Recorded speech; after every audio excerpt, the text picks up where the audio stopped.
What's up, guys? It's Rebecca Bramley at my YouTube channel. Today I'm going back to the park again.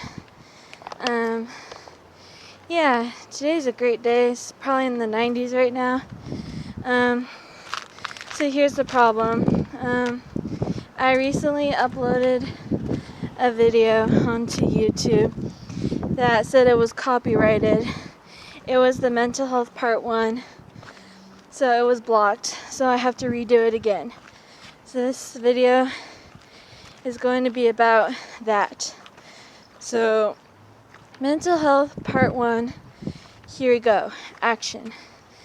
Where to start? So when I was a little girl, okay, first let's start with how I was adopted. So, I was neglected as a baby. So I got passed in many families who didn't want me.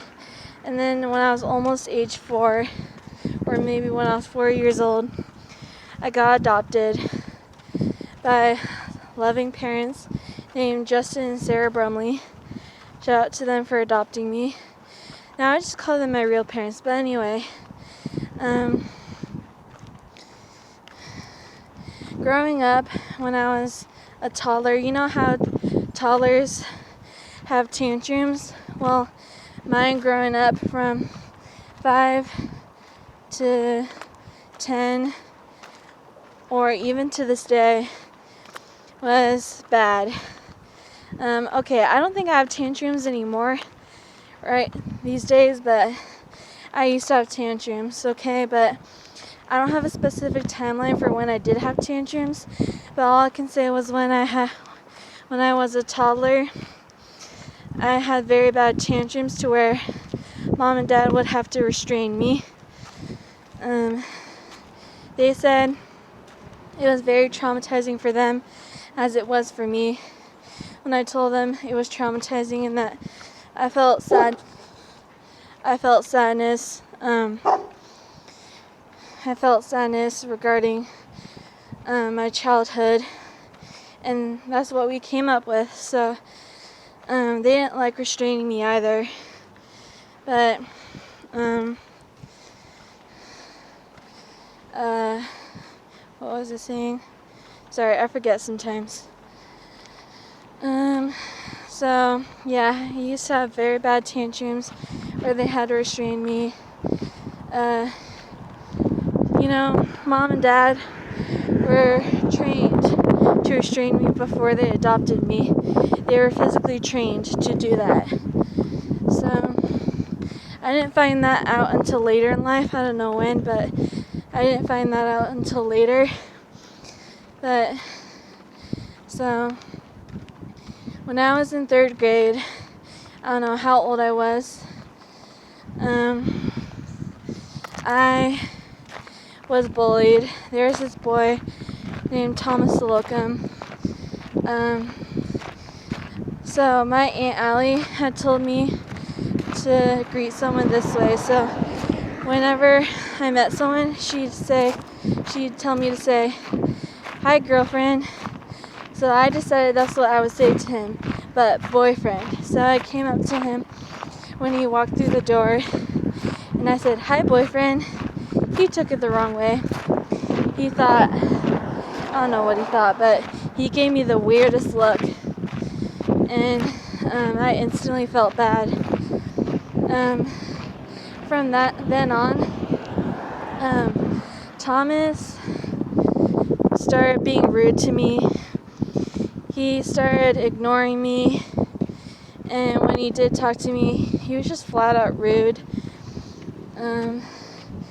He said that I was annoying, that he found me annoying and that I was weird, and that first day in 3rd grade when he walked in, he said my words haunt him. So that was very hurtful. So yeah, that hurt. But I don't think about it too much anymore. So, yeah. Then moving on from 3rd grade.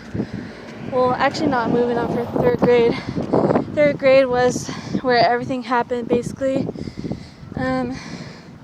What I can tell you about 3rd grade was that I had very bad social skills. Like, they were so bad. And here's why. Here's an example of why they were so bad. I was in 3rd grade. My butt was itchy. So, not knowing that people were behind me in line, my friends Chloe and McKenna, I decided to reach in my pants and scratch my butt. That was the most disgusting thing ever. Now that I look back on it, that was very disgusting of me, and I shouldn't have done that. But McKenna and Chloe saw me do that, and they were disgusted, so they didn't want to be, they were contemplating not being my friend anymore, and that's why they kept ghosting me, because of that reason. So then after that, I just started getting bullied by Thomas and everyone, and when I'd go back to the school, I kissed a boy named Evan on the cheek, and from then everybody made it a big deal. They made sure I felt so insecure about it. They'd be like, when I showed up, they'd be like, "That's the girl who kissed Evan!" And they'd be like, "Oh, that's the girl who's pole dancing." You know what? I wasn't even pole dancing, okay? Like, I saw a pole and I was trying to climb up it. But you know what? These dumbass kids decided that they would take a video of me in mid-jump. So it kind of looked like I was like humping the pole, which was really bad. So that was very humiliating. So yeah, that's another example of how they bullied me. From then on, bullying continued, but also I started feeling insecure. I'll tell you why. Most of these girls started developing physically. They started getting their period, their breasts were growing, and none of that had happened to me yet. So I was always comparing myself to others, saying like, well, I wasn't saying, I was telling my problems to my journal, saying that, oh, I wish I had this, I wish I had that. And I was also comparing those girls to me, comparing me to those girls in similar ways, like, oh, she got this many scrunchies and I'm not popular. So my popularity status is what mattered to me, and I was not very popular, so I was insecure about that. And excuse me. So yeah, that was bad. And yeah, my insecurities just kept growing until I felt persistent sadness, known as depression, at age 12 to 13.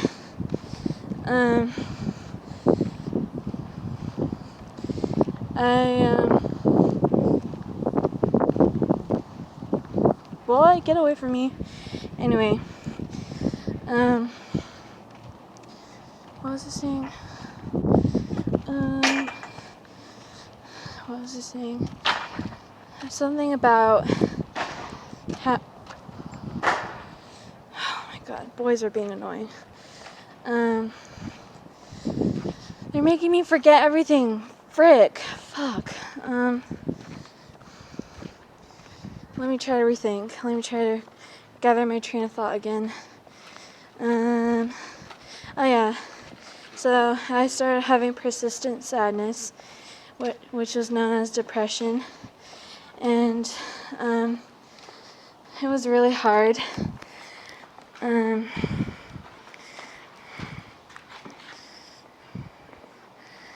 I I once, when I was at a Christian academy school, um, this girl, I'm gonna call her Bobby for privacy reasons, but she had a history of depression and SH. So, one day she was scratching herself in class, and I told her, "Hey, stop it! What are you doing?" And I didn't remember all what happened, but I told her mom, and I told everyone. Well, not everyone, but I told the authorities, and she got in trouble. And then Bobby was just very mad at me. That's who I'm gonna call her as, Bobby. Bobby got very mad at me, and yeah, so she never trusted me again. But that's when I learned those behaviors. I started experimenting with SH and decided that it'd suit me. And at first, this was just a phase, like an attention-seeking phase, because I used to seek attention a lot. Yeah, it was really bad, but I started to seek attention, and then it finally became real when I noticed I was having persistent sadness and SH thoughts, and then my my SI attempts. That was bad. I attempted like a lot of times, so it was hard for me to cope. And I finally told mom and dad that I had depression and that I needed help. They didn't believe me at first until I persisted to tell them how much I was sad and how I needed help, and they finally got me help. They enrolled me in Charlie Health, where I kind of got kicked out of the program because I wasn't consistent enough. From then on, I went to the hospital so many times because of my attempts, and then I remember in this haze, I went to Grandma Dar's. I remember the day I packed up and went to her house. Mom and Dad said I needed a change of scenery, so I went to her house, stayed there for a couple months, then relapsed several times, and that sent me to the hospital. And then that's when I went to Provo Canyon School. Provo got shut down many years ago, but Provo was a horrible place. Provo was a place where people talked about SH, SI, SA, and they talked about SH, and they talked about SEX, and they talked about drugs, and they talked about everything that's bad to hear, that no one wants to hear, and there was a lot of fights, a lot of raised voices, yelling, screaming, which is a big trigger for me. So that's why I think that place was hell.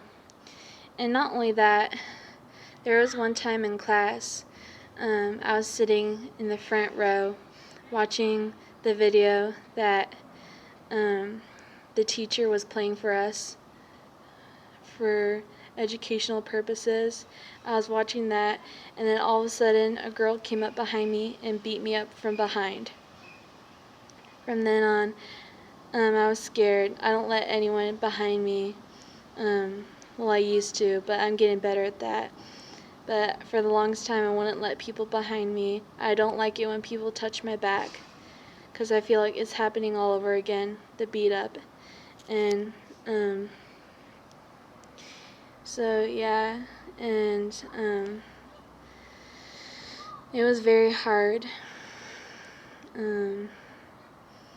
But yeah, after years of being at Provo, probably 4 years, I eventually got out on good terms, and I went to Grandma Dar's again to stay there, and then I relapsed again. I went to, I relapsed again. Then I went to the hospital, and then it turns out I couldn't stay at Grandma Dar's anymore, so I went to Nana's and attempted my life again several times, and I SH'd very many times, and that sent me to the hospital again and again. And then I went back to Grandma Dar's for some time, and that's when CPS came over after a few months, and CPS asked me, do you need help? And I said, I know deep down that I don't want to go, but deep down I know I need help. And that was my statement. So they took that in, and I got sent to Renewed Hope Ranch, where I met very nice people who took care of me, and I met a very nice horsewoman. Her name was Tanzan. Everybody liked her, everybody cherished her, and I envied her, and I wanted people to cherish me the same way they did her. So I one day asked her, hey Tanzan, how do you get that many people to like you? And she said, well, I guess I'm just respectful. And I said, okay. I wanted so badly to be like her, but I realized I could never be her. So I decided to come up with my own version of myself. And there was a point in time where I disrespected Tanzan's boundaries. I would make inappropriate sexual comments about her. I would just I was just disrespecting her and ignoring her boundaries and trying to get into her personal life. And I even had a crush on her husband, Cody, which probably made Tanzan more mad at me, because that's her husband. Like, what? That's her boo thing. But yeah, so I finally left Renewed Hope Ranch after 2 years or more. And then, because the reason I left was because a very nice lady and her buddy came to visit me and told me that I might be a good fit for their program, but they had to review me first. And soon they came back and told me I was good to go and that I'd be at their program. So after a few weeks, I left, and I came to Precious Home Care, where I'm currently staying at to this day. So that's my life story. That's my mental health story, and I'm doing good so far. I mean, I've only relapsed like probably about 20 times or so, all including SI and SH attempts. SH was real. I did not attempt. I actually did it. And then SI was attempts. It's only called SI, like, it's not called an attempt regarding SI when you've actually done it, like when you've actually, yourself. So, yeah, so, otherwise I'm doing fine. I've been clean of that, but otherwise recently I've been smoking vapes. I've been doing vapes, and I just quit, or I'm quitting temporarily until I'm 21. So I don't do it anymore right now. But yeah, so I'm clean right now. But yeah, so that's the end of my mental health life. Some days are hard, but I get through them all the same. And yeah, just I hope you guys know that if you're ever feeling alone, if you ever feel like giving up, don't, because there are people out there in this world that love and care for you. You just got to find those people. You just gotta find the right people to share your problems with, and trust me, when you get to know them, they'll care.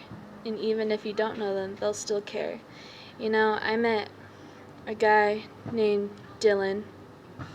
He lives close to me, but one day I was attempting my life. I was trying to walk into the road so that, you know, a car could hit me, and he was driving right beside me, and he actually got out of his car on a hot sunny day barefoot to talk to me, and he gave me so many hugs and reassured me and comforted me and held my hands a lot and told me he cared and loved me.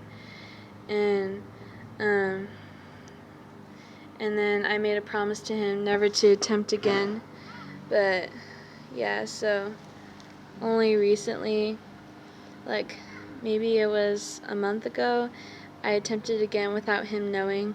The same method I just described, in which I met Dylan. But he doesn't know that. But yeah, so I was disappointed in myself, but I get why I did it, because I was just feeling alone, and I was feeling the same emotions and thoughts that I felt the day I met Dylan. So I get why I did what I did. So we all have our hard days, but it's okay. You'll be okay. And don't forget that people who are out there, they love you and they care. So with that being said, that's the end of my video. I hope you like and subscribe to this channel, because it would mean a lot to me if you do. Excuse me. I hope you all have a good day, and I'll see you later. Bye.